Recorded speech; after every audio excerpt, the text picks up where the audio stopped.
ঝোল কমে গেছে বেশি, ছিটে আছে। এটা হচ্ছে আমার কোরমার ফাইনাল লুক।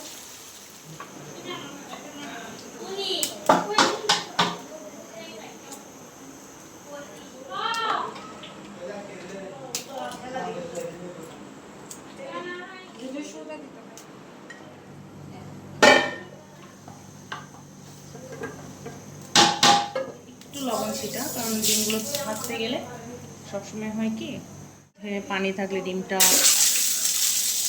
ছিটে আসে, হাত পুড়ে যায়।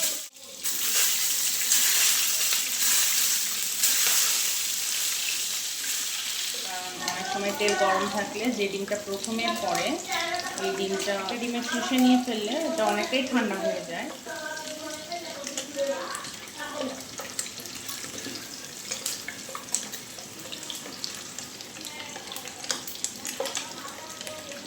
ভাজা শেষ।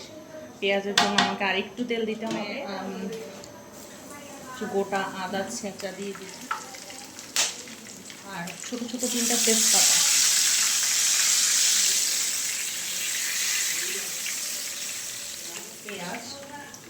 পেঁয়াজটা দেওয়ার আগে আমি একটু ভেঙে দিচ্ছি, কারণ এখনকার পেঁয়াজগুলো অনেক বড় আর মোটা থাকে, সহজে বেরেস্তা হতে চায় না, অনেক সময় নেয়।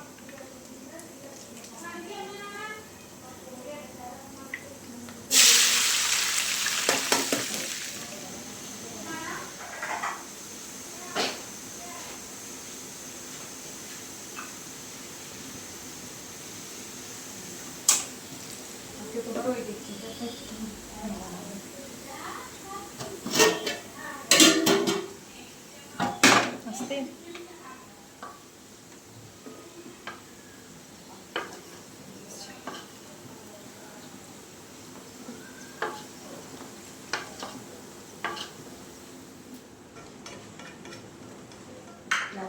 খাওয়াই দিব। হ্যাঁ, এখন দিয়ে দিচ্ছি আদা, পেঁয়াজ আর রসুনের পেস্ট।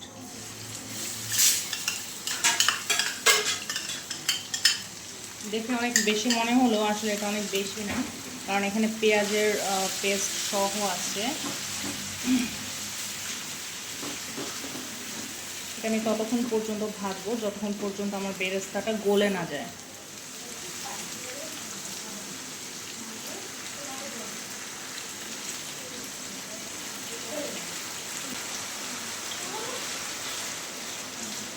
এখন দিয়ে দিচ্ছি টক দই, একটু পানি মিক্স করে নিয়েছি। ও সরি, ভুলে টক দইয়ের জায়গায় আমি দুধ দিয়ে ফেলেছি। যাক, এটা হয়নি আগে, এটা আমার মিস্টেক ছিল। এরপর টক দই দিব।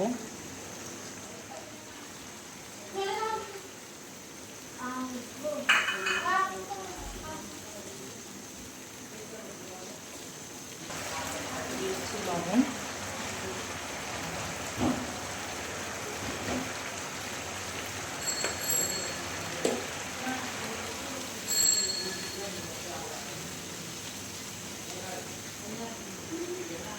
আমি আসলে এই সময় ডিমটা দিয়ে দেই, অনেকে হয়তো পরে দেন, কিন্তু আমি ডিমটা দিয়ে দিই, কারণ হচ্ছে ডিমের ভেতরে মশলা লবণটা একটু যাওয়ার জন্য।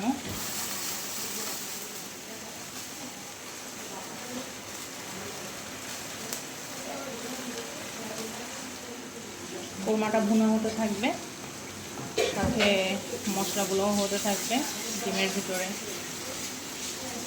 যাবে।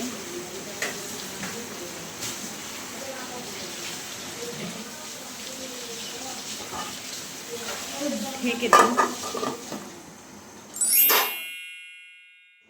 হয়ে গেছে আমার ডিমের কোরমা। আমার ছেলের নাম ঝোল কমে গেছে বেশি, সরে গেল। আমরা কোরমা ভাত দিয়ে খাবো না, বিরিয়ানি হচ্ছে,